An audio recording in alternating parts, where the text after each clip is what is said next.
It's time to focus on seniors with Helping Seniors TV.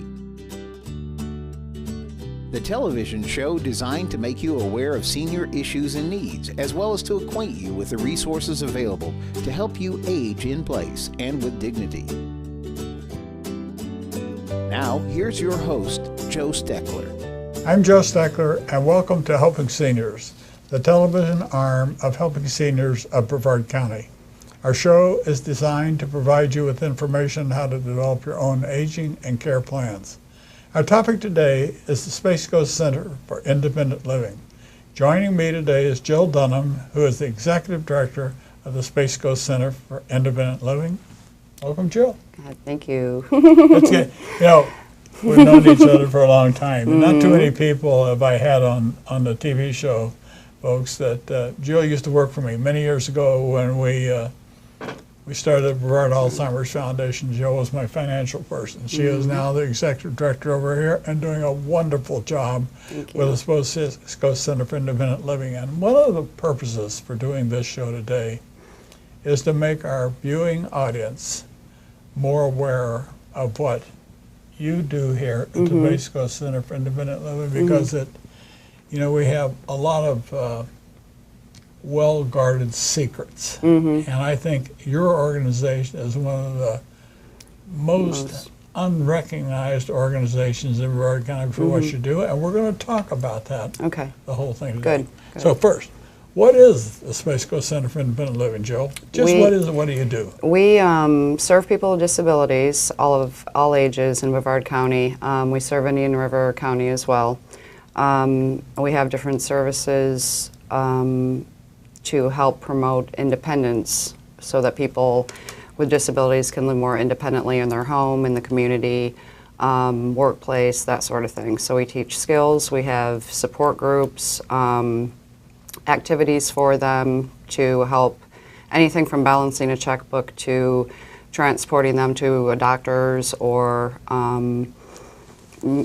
pretty much just support, social activities, that sort of thing. We're going to talk about each and every one of those. You've given a good overview, but where do you teach all these classes? Right here, right in this room. In this room here we're in right now? Yeah. Do you teach these same classes down in Indian River County too? No, we don't have an office down there. The population just isn't really, it's difficult down there because it's so rural, most of it. And of course funding to support having an office down there. Okay, I understand. Yeah. But when you say you serve them, how do you help the people in Indian River County? What do you do? We do a lot of information and referral. Sometimes we transport down there. Support groups, if we have, we used to have support groups down there. Again, if the population is there and we have enough interested, we can hold support groups down at the libraries and that sort of thing. Yeah. So, but do you actually send your vans from here all the way down to Indian River County? Yes, we do.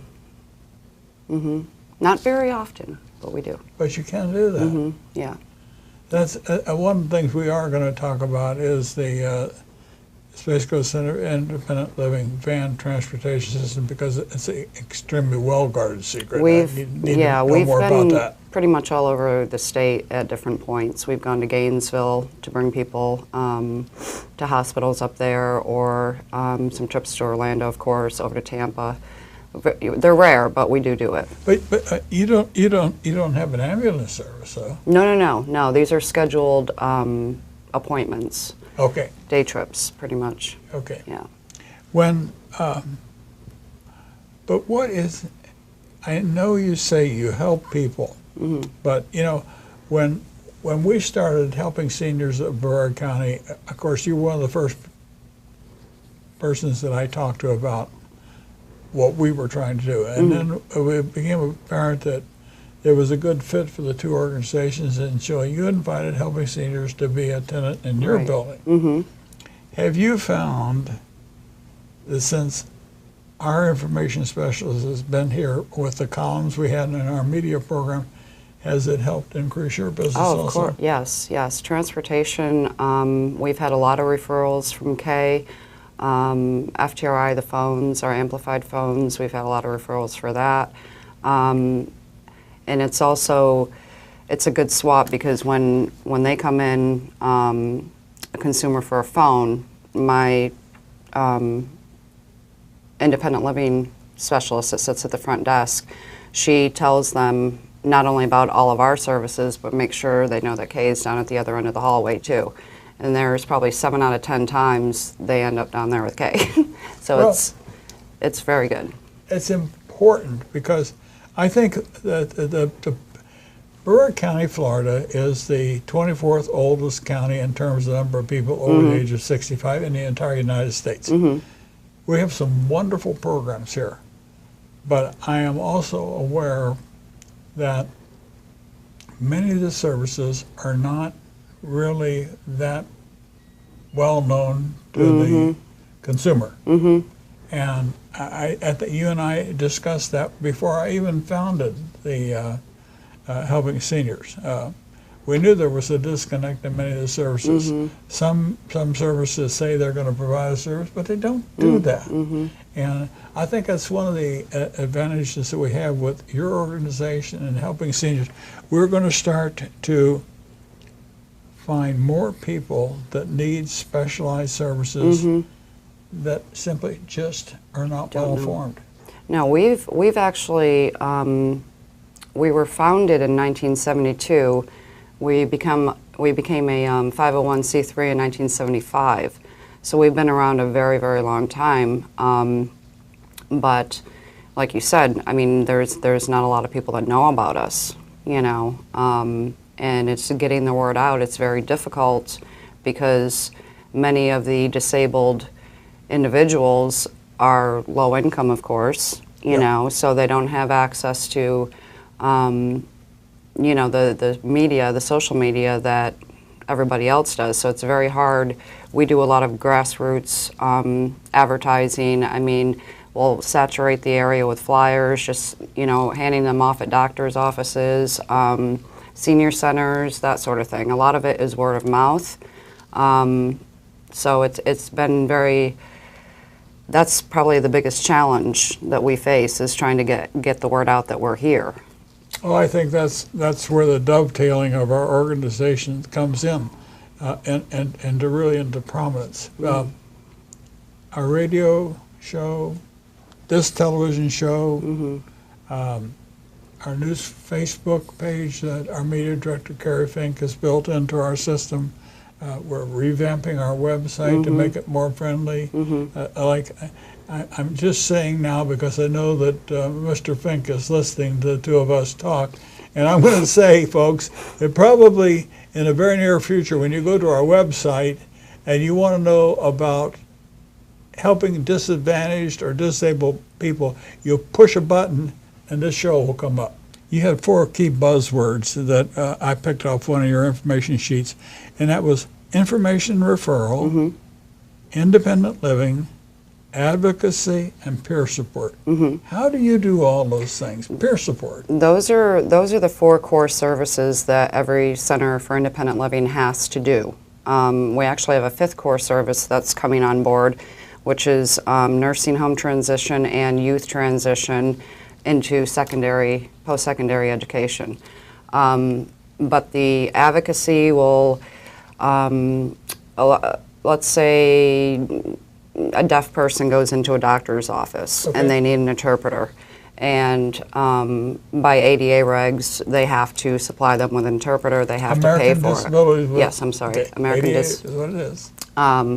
So if they don't, then, you know, they'll call us and we'll go help advocate for them to get them that interpreter so that they can have a conversation with. Do you have an interpreter or do you have access? We have referral. We have a referral list that's another one of our services. That's countywide. There's probably 25 interpreters on there. So that when you say interpreters, are you talking about various languages? No, just ASL, American Sign Language. Oh, sign language? Okay. Yeah. Do you work a lot with deaf people?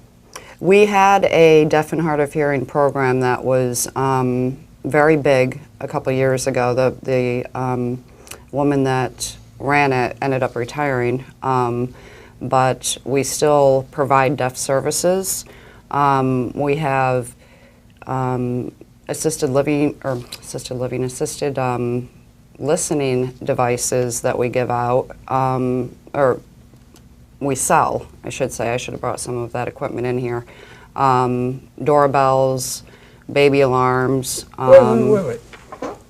Are you saying that you can provide a person that's hearing impaired with a doorbell? Mm-hmm. Yeah. I know they're simple things. Yeah, a doorbell or a baby alarm. The big one that I think of you a lot is... You think of me a lot with my hearing. I know, go ahead. My wife tells me that too. It's the... she says, do you have your hearing aids in? Exactly, Yes, I am in. It's a pocket talker, and it's the little earphones that you have, and you can speak into it. We also have a system that folks use when they're giving a presentation, to the deaf, that they can talk into it. It's called a travel system or travel something, I don't know. But the panelist will talk into it, and then everybody else can hear in the room with their little earbuds. And you provide those to people here? Mm-hmm. Yeah, we've sold some to a couple agencies, actually. Those. Okay. Do you provide those, or are they is some of the equipment sold, or?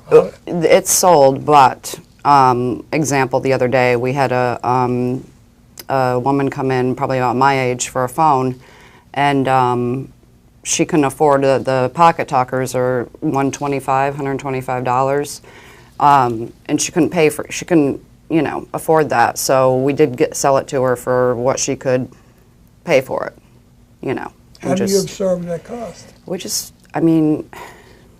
do. It's...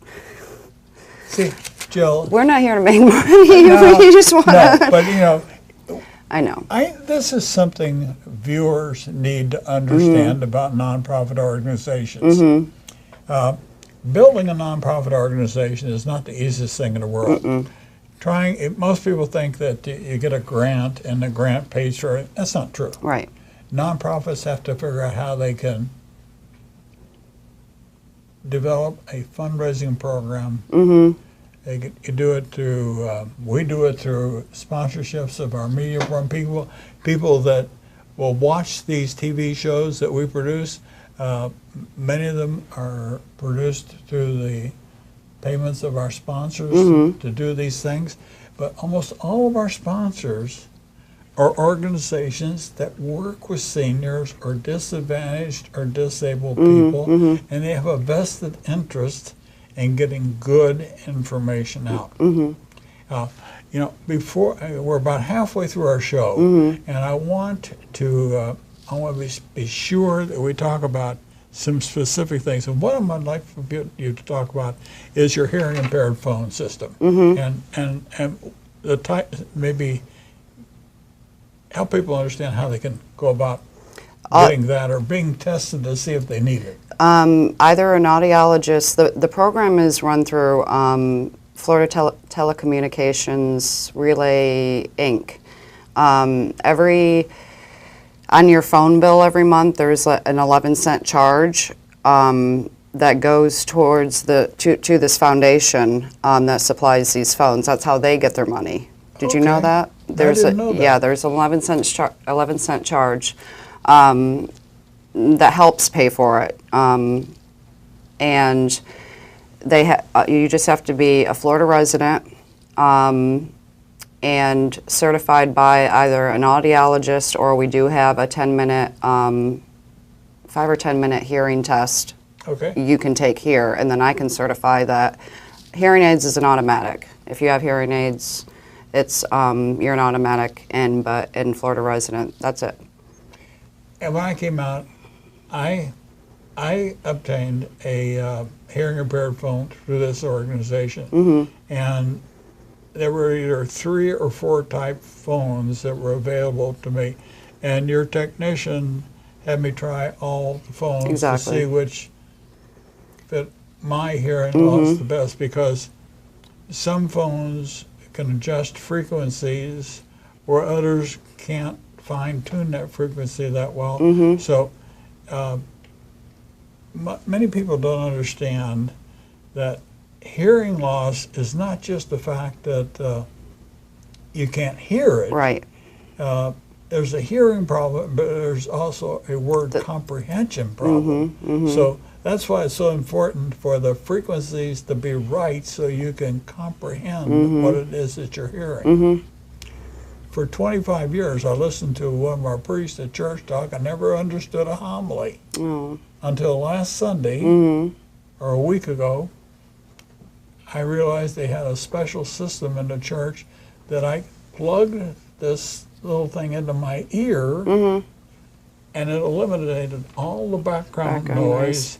I understood every word of this homily, and it was probably one of the most important, significant homilies I've read or I've heard in my 80 years. It was a homily about love of God and love of neighbor, and the way the priest did it, it was such a touching homily. It made you sit up, and I was just glad that I could hear it. Yeah. But I would like for our viewers to have a better understanding of how they can help themselves. Another big, extremely important program we have here is your van transportation program. And you can go into that as much detail as you want, because you cannot say too much to our viewing audience. So It is. This. It's my favorite program because it's you know, so many. Well, we all know the need for transportation in this county, anyways, and you know. But when you're disabled and you can't drive, I can't imagine just being able to hop in my car and go anywhere I want. You know. But then when you have things that, when you have to get to the doctor's office or even go grocery shopping. We have 6 vans that will do that. You know, they're wheelchair accessible. All of them are. And we do anything from doctor's appointments, like I said, grocery shopping, if attorneys, I mean, pretty much the medical always takes precedence. If we have availability for anything else, we will do that for somebody. We transport vets to the VA 3-4 times a day.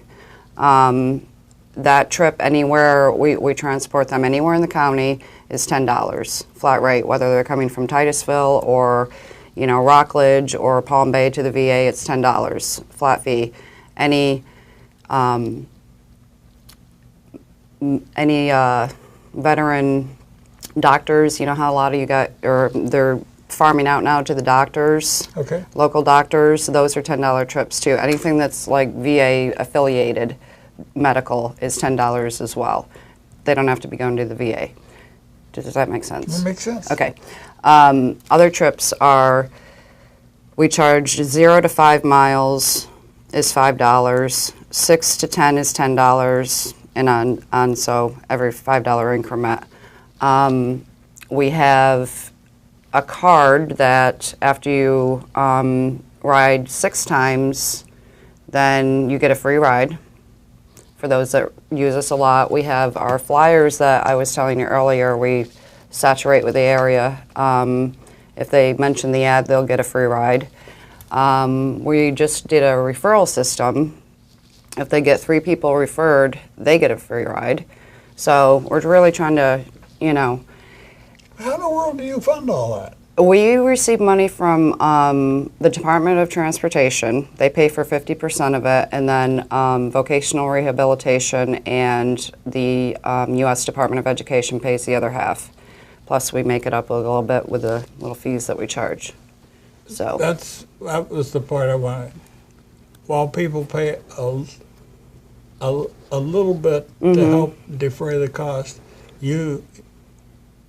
I'm sure that what they pay plus what you get from DOT and you get from the Disabilities Act people, you can use all you get to pay for what you get. Yeah, I mean, the budget's tight, you know that. I mean, in a nonprofit, your budget's always tight. But, you know, again, we're here to serve people, not make a ton of money. Or we can't, or, you know, that's not right, right? I mean, we're here to help people. We're not understand. here to make the dollar. I mean, as long as I can cover costs and, you know, again, like with the equipment that we were just talking about, you know, $75 isn't going to break us, but it's going to help somebody. It's a lot of money to somebody that's cutting pills in half for Exactly. medication. I mean, it's exactly. Another service that one of your programs is your home modification program. Mm-hmm. How extensive is that, or how would it compare to what's offered through Aging Matters? When we had funding, which was a couple years ago, and I'm seeking out other venues for that, but we would build ramps, of course install grab bars. One time we did a track system throughout the house for a person that it was a lift on a track that would take him from his bed to the bathroom to the kitchen. It was tremendous. I mean, a hanging track? Mm-hmm. Yeah. And Like- is a little seat fit in that thing that would take him all around? Yeah. It was Where did you cool. buy something like that? Well, we have contractors that do that for us. How the program, we administer it, okay? But we've got to do, you know, we're responsible for the permitting and all that, but we hire contractors to do the work for us, and they buy the equipment, they do the work, and we pay them. If a person qualified for that program and they couldn't afford it, That's all free. where does the funding come from? That we received money from the cities for that. Melbourne, Titusville, Cocoa. And they help people pay to put those kind of systems in their house? It would the same thing apply for a lift going upstairs? Yeah, most of the things that we did were ramps, bathroom modifications, like making showers so they're roll-in showers for people in chairs, raised toilets, door widening. We did a lot of that. But we've done some of the more fair housing continuum down in Melbourne. For a while was matching us funds when we were doing it through the cities. They would match 50%. So that's where we were able to do the bigger jobs. Jill, I've been doing this for 25 years. I have known about Space Coast Center for Independent Living all that time. Today, I am finding out things that I had no knowledge that you all did. And if I'm involved as much as I am with senior care and didn't know, think about those people there that are watching this show today, how much they're learning. Yeah, we have, I mean, we've been doing the same things all these years, but some of our programs have gotten, you know, like transportation. When I first came on, I believe we only had 1 or 2 vans when I came on as the finance director. Now we have 6. You know, there are things that different programs have been building up. You know, at one time we had mental health counseling that we were offering. We had the deaf and hard of hearing program, our transportation, you know, but as long as I have the funding and can get the funding, you know, it goes directly into these programs and what I think the need is most. Home modifications is a big one. Transportation, the phones, you know, those help people. How about the education programs? Do you furnish the people that come in and put the seminars on, things like that? As far as which? For all your education programs? No, our staff does that. The staff does that? Yeah. I noticed that one of the things you had listed was a notary service. Do you still do that too? Yeah. Who does the notary? You? No. The finance person. My finance person is a notary. That guy you just hired is a notary? He's a gold mine, isn't he? He looks more like a cage fighter. I'm only kidding. I'm kidding. You're just saying that because he's Air Force. He can shoot me when he watches the show. But seriously, you have a world of very useful services that people need to know more about. If somebody wants to really find out about what you and I are talking about. I know they can call Kay at 473-7770 because that's our number. But how do they contact your side of the house? Our main number for everything, transportation has their own line. It's 806-3199. And then our main number is 633-6011. They call the main line, we'll give them the number for the telephones. They have their own separate line as well, and transportation. So the 633-6011 is the one to call. I know I've mentioned about it. I was looking at this. You mentioned the sign language. One of the things that was listed was the volunteer program. Do you still have a volunteer program? Well, yeah, we do. Again, it's now that we've got the vans back, we can transport people in because, again, a lot of these people can't drive. So when I didn't have the vans, that program, and we're slowly building it back up. John, that does the phones, he's a volunteer. He puts in over 700 hours a year just volunteering. The guy that fits the people for the guy that works for me is a volunteer? He's been here for 16 years, Joe. Yeah. He's awesome. It's amazing. It's amazing. Yeah. You know, the nonprofit world, you know, too many people define nonprofit as, it's all a gimme. It can't be. You have to. But I'm amazed that man has, and he's excellent. Oh, I know he is. He really knows the phone system. He does. You mentioned youth program. We do, yep. We help do you do with youth transition, well, anything. I mean, we have autism support groups that we're starting up the first of the year. Like I said, we serve all ages of people with disabilities. A couple years ago, when we had our deaf and hard of hearing program, we had a summer camp that we had for 6 weeks for the youth that were deaf or hard of hearing. We took them to, different places, the zoo or, kind of social events, you know what I mean? And then, and they would come here like once a week. But we also help transition from high school to either employment or college, whatever route they want to take. We're just out of time. Give us the phone number again real quick. 633-6011. Remember that phone number, folks. Jill, we're out of time, and thank you. I want to thank you for being here today thank doing you. this show. And I want to thank you, viewer, for watching today's episode of Helping Seniors. If you have questions or comments, please call us at 321-473-7770. For more information on senior care and resources, visit our website at helpingseniorsofbrevard.org. Be sure to listen to Helping Seniors on radio station AM 1300 WMEL every Thursday afternoon at 1 p.m. and look for our Helping Seniors newsletter in our center section of Senior Scene magazine every month, and also Hometown News. I'm Joe Steckler, and thank you for joining us today for Helping Seniors.